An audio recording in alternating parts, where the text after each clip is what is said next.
Hi, fifth graders. I'm so sorry I'm going to miss Zooming with you this week, but we're going to continue. I just wanted to do a little review about what we did with Fatima Haddad, renamed Baya. She was the 14-year-old Algerian girl who was taken kind of as an orphan to France by a French lady, introduced to the gallery scene, and became quite a inspiration to famous artists like Picasso. But she was 14-year-old girl, which makes her amazing in her her style and her ability to inspire. So remember, we started doing, she had a very distinct style of art. This is one of her pieces. I know it doesn't show up really great because it's on a screen, but you remember she had the style of a very specific forehead mark, a little nose mark, and then the eye, the Greek eye that looks straight forward, is one of her very big motifs. She always had a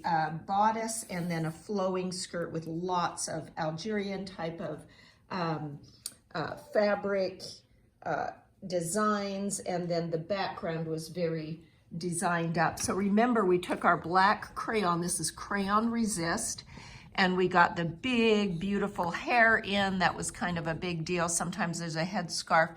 Nice, thick lines. And then in the background, she added these fantastical creatures. And really, as a design element, it filled the space. They were not at all realistic. And then remember, line quality. Use some thick, some thin, and add in those mystical creatures in the background, and vines and leaves. She also had a lot of organic stuff. You can even tuck a little bird into a nook and cranny like this. She was very much used those spaces.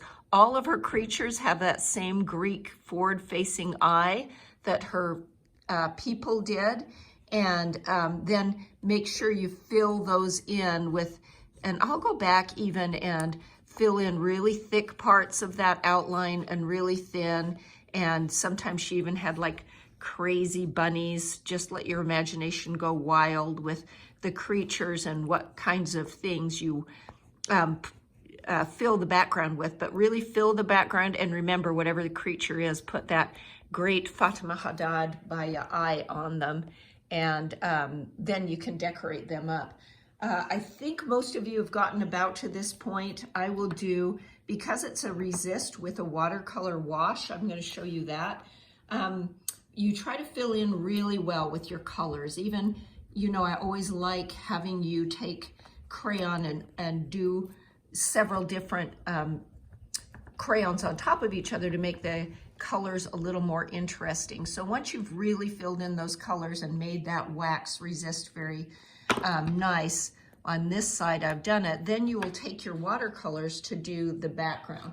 You remember with this one that I did, I kind of finished it with you, but I did crayon in the background. So I wanted to show you one with, instead of a crayon in the background, we do a watercolor wash, because I think we want to do that.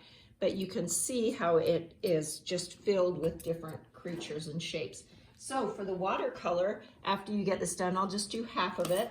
You spray your watercolors, get them nice and wet, and your brush, remember to mix your colors in your palette part, not just take a basic color out of the pan, but make your own color. And I think the background, she used very vague colors. It'll be very light, use a lot of water, and just, you can just go right over that crayon, and it will resist, meaning it won't take the paint, and it will just paint around it. So it gives a really nice way of kind of filling in the background and making it really light.